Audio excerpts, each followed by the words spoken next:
So I guess I'd become what they wanted me to be. A killer. Some rent-a-clown with a gun who puts holes in other bad guys. Well, that's what they had paid for, so in the end, that's what they got. Say what you want about Americans, but we understand capitalism. You buy yourself a product and you get what you pay for. And these chumps had paid for some angry gringo without the sensibilities to know right from wrong.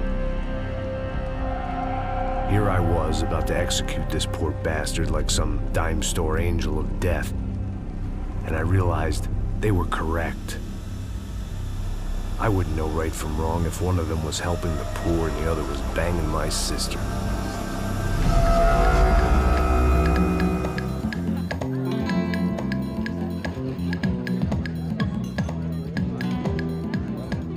I'd arrived in Sao Paulo a few weeks before. I was working a protection detail for the kind of people who need protection in a town like this. And what kind of town was this? One where I didn't speak the language and they didn't water down their drinks.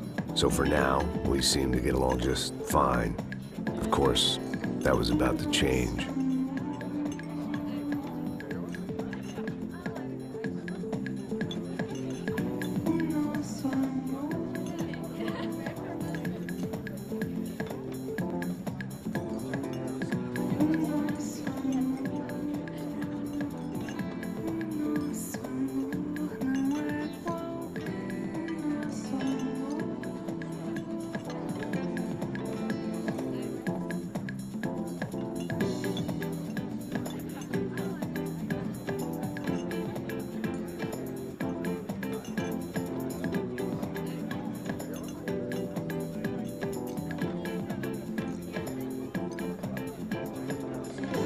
That didn't mean much. There was always something rotten in the air. The family we were protecting were local celebrities, rich parasites with delusions of humanity. The kind of people who end up in glossy magazines or body bags, depending on how their luck runs.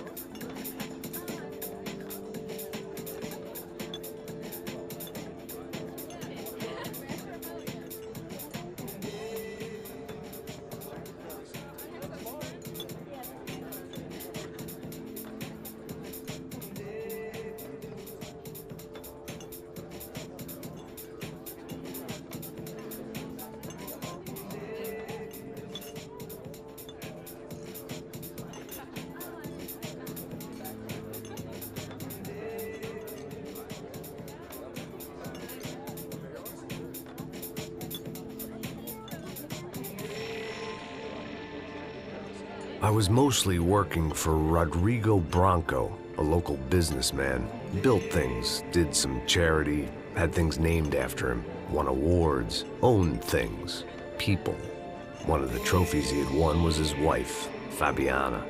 She was hot and wanted to be dangerous. Some good genes trying to fight their way out of a cesspit. She'd married well and was now at leisure to regret her good fortune. They got along as well as any rich workaholic and his younger airhead wife tend to get along. They mostly ignored each other. She spent a lot of time with his cokehead younger brother, Marcello.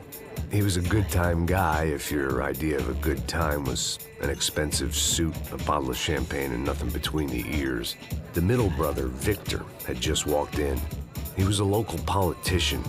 Guy was smoother than an oil slick on an iceberg and about as toxic. The rest of the crowd, I didn't know, but I could imagine the types. People who know if they drink enough, they won't have to feel guilty about their good fortune. Suddenly, things turned real ugly. Felt like our hangovers arrived right on cue.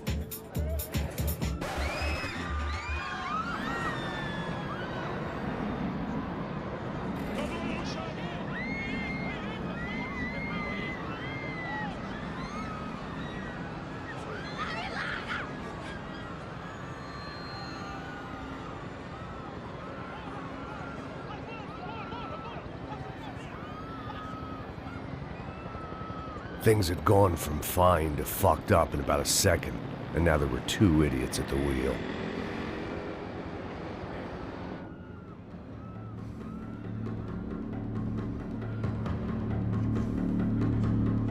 It wasn't my own safety I was concerned about, trophy wife or not. I'd said I would protect the girl. I hoped I hadn't lost my edge, along with everything else.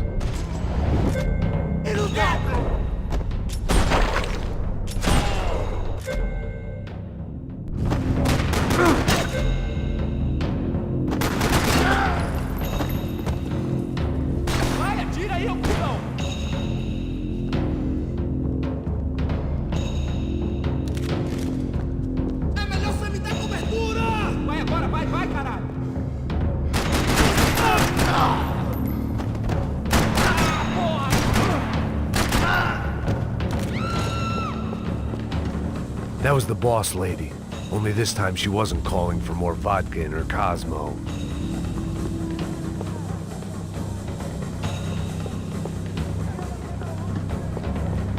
She was out on one of the balconies, and I hoped, not about to be thrown off it.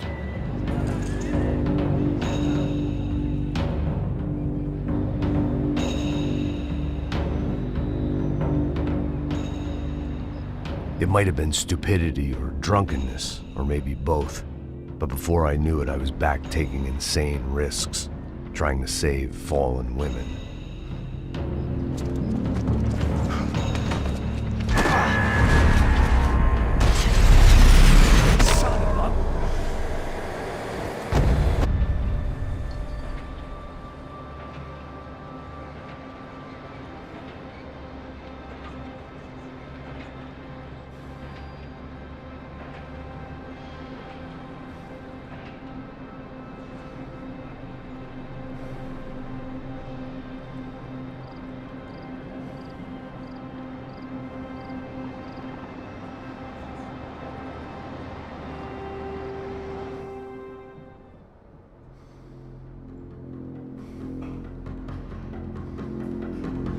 I imagined the elevator doors opening to a firing squad of muzzles.